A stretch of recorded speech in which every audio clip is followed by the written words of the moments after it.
নলডুবি গ্রামে 64 নম্বর বুথে যে পার্টি অফিস, এই পার্টি অফিসে আজকে আমরা এখানকার যিনি মেম্বার আছেন সেই মেম্বারের স্বামীকে দিয়ে আমরা পার্টি অফিসটা খোলালাম এবং খুলিয়ে দেখলাম সেখানে সাদা থান আছে, অসংখ্য প্লাস্টিকের বালতি আছে, অসংখ্য ডিজিটাল রেশন কার্ড আছে এবং অসংখ্য জব কার্ড আছে। আমরা জব কার্ডে বলতাম যে চুরি হচ্ছে, দুর্নীতি হচ্ছে, তাহলে আজকে জব কার্ডে এত জব কার্ড তৃণমূলের পার্টি অফিসে কি করছে? গরিব মানুষের রেশন কার্ড তৃণমূলের পার্টি অফিসে কি করছে? যারা চুরি করেছে তাদেরকে এই টাকা ফেরত দিতে হবে। এবং রেশনের নামে এখানেতে মানুষের ছবি নেই, অথচ নাম দিয়ে সই করা হয়েছে। সেই সমস্ত ডকুমেন্ট আমরা এখানে দেখলাম।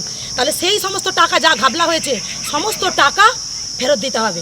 যে পার্টি অফিস থেকে রেশন কার্ড আর জব কার্ড, এটা এলাকার লোকের কার্ড। পার্টি অফিসে কেন আমি ওটা জানি না, ওটা যে আগের মেম্বার ছিল ও জানে। ওইটা আজ থেকে 2 বছর, ওই ম্যাক্সিমাম 3 বছর থেকে 4 বছর আগে করে এইসব কাজ।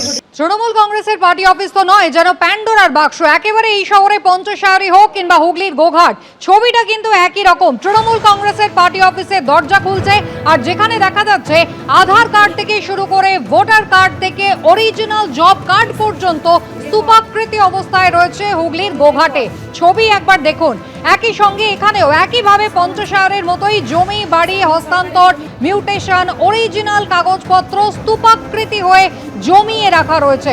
তৃণমূল কংগ্রেসের পার্টি অফিস, যার ভেতরে দেখুন এখানেও সেই নীল রঙের বালতি দেখা যাচ্ছে। অর্থাৎ সাধারণ মানুষের জন্য যে বালতিগুলো অ্যালট করা হয় সেগুলো বিলি বন্টনের ব্যবস্থা না করে তৃণমূল কংগ্রেসের পার্টি অফিসে বছরের পর বছর এইভাবেই জমিয়ে রাখা হয়েছে। কথা বলবো, আমাদের প্রতিনিধি বাপন সাঁতরা রয়েছেন টেলিফোন লাইনে। বাপনটি, কি উদ্ধার হলো তৃণমূল কংগ্রেসের এই পার্টি অফিস থেকে? দেখো, গোঘাটের মান্দারণ পঞ্চায়েতের নলডুবি এলাকা, সেই এলাকাতেই এই তৃণমূলের পার্টি অফিস। সেখানে থেকেই কিন্তু আজকে উদ্ধার করা হয় একেবারে মানে প্রচুর পরিমাণে আধার কার্ড, ভোটার কার্ড, এমনকি রেশন কার্ড। এর পাশাপাশি বিভিন্ন যে এলাকার স্থানীয় মানুষ রয়েছেন তাদের দলিলের কাগজপত্র কিন্তু এই পার্টি অফিস থেকে উদ্ধার করা হয়েছে। পাশাপাশি পঞ্চায়েতের থেকে যে সাধারণ মানুষকে দেওয়ার জন্য যে বালতি অনুমোদন করা হয়েছিল সেই বালতিও কিন্তু এই পার্টি অফিস থেকেই কিন্তু উদ্ধার করা হয়েছে।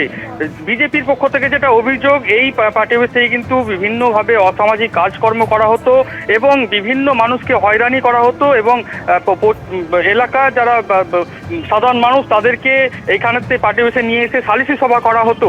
সেই সালিসি সভার মাধ্যমে কিন্তু বিভিন্ন ধরনের যে দলিলপত্র সেগুলো কিন্তু এখানেতেই পাওয়া গেছে, এমনটাই বিজেপির পক্ষ থেকে অভিযোগ করা হচ্ছে।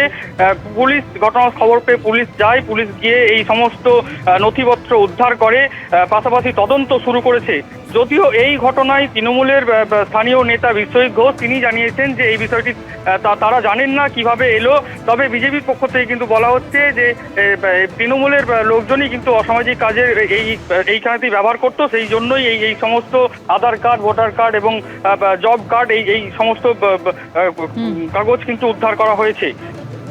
অর্থাৎ পরতে পরতে চমক রয়েছে। দেখুন, তৃণমূল কংগ্রেসের পার্টি অফিস একটি রাজনৈতিক দলের পার্টি অফিস, যেখানে সাধারণ মানুষের ব্যক্তিগত সরকারি পরিচয়পত্র সেগুলো স্তূপাকৃতি করে রাখা রয়েছে এবং একই সঙ্গে তৃণমূল কংগ্রেসের কর্মীরা এই পার্টি অফিসকে ব্যবহার করে দিনের পর দিন অসামাজিক কাজকর্ম চালিয়ে গিয়েছেন এবং সালিসি সভার নাম করে সাধারণ মানুষের এই ভোটার কার্ড, আধার কার্ড তারা সংগ্রহ করেছেন, এমনটাই কিন্তু এখন অভিযোগ উঠছে।